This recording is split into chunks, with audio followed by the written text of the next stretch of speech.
Bismillahirrahmanirrahim. Assalamualaikum warahmatullahi wabarakatuh.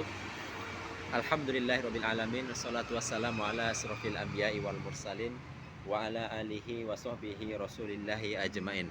Alhamdulillah, saudara-saudaraku yang semoga senantiasa dirahmati dan diberkahi oleh Allah Subhanahu wa taala.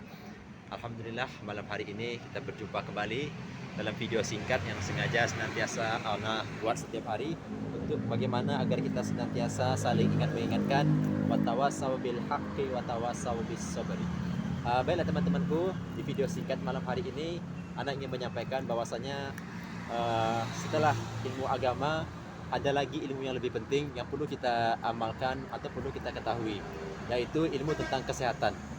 Karena Imam Syafi'i pernah mengatakan, sesungguhnya ilmu yang bermanfaat setelah ilmu agama itu adalah ilmu tentang kesehatan. Namun orang-orang Islam banyak meninggalkannya dan menyerahkannya kepada Yahudi dan Nasrani. Nah, ini perkataan Imam Syafi'i. Nah, benar sekali yang dikatakan oleh Imam Syafi'i bahwasanya kaum muslimin itu kebanyakan tidak memperdulikan ilmu kesehatan. Mereka cuek dengan kesehatannya, tidak mengetahui pola-pola hidup sesuai sunnah yang menyehatkan, dan kemudian tidak menjalaninya dengan penuh harapan bahwasanya di dalam sunnah tersebut terdapat hikmah-hikmah baik yang kita ketahui maupun yang tidak kita ketahui. Di antara hikmah tersebut adalah hikmah tentang kesehatan. Bagaimana dalam Islam tibun nabawi, praktek hidup ala Nabi, kemudian pengobatan ala Nabi itu sudah dikembangkan dari zaman dahulu para salaf sampai dengan saat ini. Oleh karenanya perlu kita mempelajari hal itu agar demikian tidak membuat kita tergantung sedikit-sedikit pada rumah sakit, sedikit-sedikit kepada obat-obatan kimia atau semacamnya.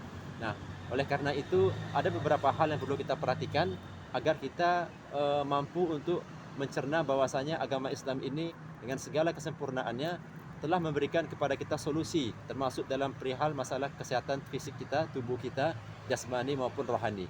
Nah, yang pertama yaitu meyakini bahwasanya tubuh kita ini, bahwasanya hidup kita ini adalah amanah dari Allah Subhanahu wa taala yang harus kita pelihara, yang harus kita jaga, yang harus kita bawa, kemudian akan kita pertanggungjawabkan di hadapan Allah Subhanahu wa taala saat sehat kita, saat sakit kita.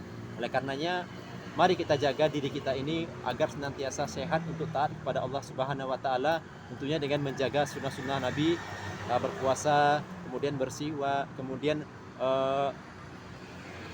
menghindari makanan-makanan yang Nabi larang, kemudian membaca basmalah, kemudian tidak makan dengan tangan kiri, kemudian menjaga kesehatan apa yang kita makan, tidak sembarangan makan. Kemudian yang kedua, kita perlu mengetahui bahwasanya setiap penyakit itu adalah karena dosa dan kelalaian kita. Mungkin kita salah makan, mungkin kita salah dalam mengkonsumsi sesuatu hal yang berlebihan. Karena dalam Islam Allah mengatakan makan dan minumlah, berpakaianlah, dan namun jangan berlebih-lebihan. Artinya segala sesuatu itu tidak boleh, tidak baik untuk berlebih-lebihan karena tentunya akan membawa kepada kita kemudaratan. Nah, apabila suatu hal kita rasakan badan kita mungkin misalnya pusing, pegal, segala macam, kembali kita beristighfar, kembali kita introspeksi diri, apa yang salah? Apa yang salah kita makan, apa yang salah kita perbuat, mungkin kurang istirahat atau kurang melakukan aktivitas fisik sehingga tubuh kita yang tadinya normal menjadi bergejolak, ya, kemudian merasakan dingin atau panas, demam dan semacamnya. Nah, hal-hal seperti ini perlu kita ketahui penanganannya, tentunya dalam kaidah-kaidah tibun nabawi, pengobatan ala Nabi. Nah, diantaranya misalnya kemudian contoh misalnya jika kita terserang demam itu unsurnya panas. Oleh karenanya kita mengkonsumsi makanan yang dingin, misalnya semangka, misalnya juga timun. Itu makanan-makanan yang dikombinasikan ketika badan kita panas, maka cari lawannya dingin. Atau sebaliknya, ketika badan kita dingin, cari makanan yang panas, yang sifatnya panas seperti durian, ya, kemudian juga semacamnya kurma dan lain-lain. Nah, oleh karena itulah pentingnya tibun nabawi ini mungkin menjadikan dia adalah sebagai bahan untuk kita senantiasa mengoreksi apa yang menjadi pola makan kita setiap harinya.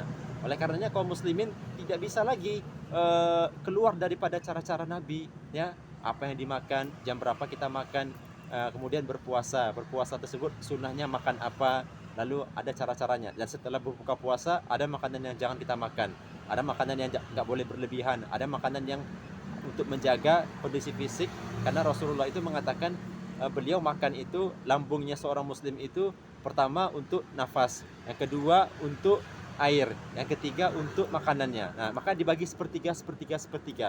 Oleh karena itu tidak boleh berlebihan. Nah, dalam menjaga itu semualah pentingnya kita mengetahui apa itu Tibun Nabawi, praktek pengobatan ala Nabi, kemudian preventif pencegahan penyakit. Nah, sehingga kita perlu mengkaji di sini. Ya, jadi tidak hanya ilmu agama saja, fikih, hadis, tauhid tidak, tapi juga ilmu tentang bagaimana kita menjaga tubuh kita, kebugaran kita, sehat kita, fisik kita.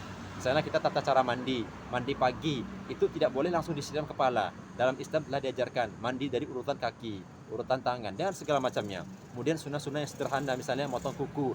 Nabi telah mengajarkan sunnahnya motong kuku dari mana. Barang siapa yang kata Rasulullah mengikuti sunnahnya Aisyah radhiyallahu anha dalam memotong kuku, maka ia akan kaya kata Rasulullah. Nah, bagaimana prakteknya? Misalnya motong kuku Rasulullah anjurkan dari jari tengah dulu, lalu kelingking yang nomor 2, lalu jempol yang nomor 3, lalu jari manis yang nomor 4, terakhir baru telunjuk. Itu urutannya. Jadi ada apa ya, hikmah yang kita ketahui maupun tidak ketahui kita mengajarkan sunnah Nabi. Itu yang banyak sekali jika kita sampaikan, jabarkan tidak cukup malam hari ini.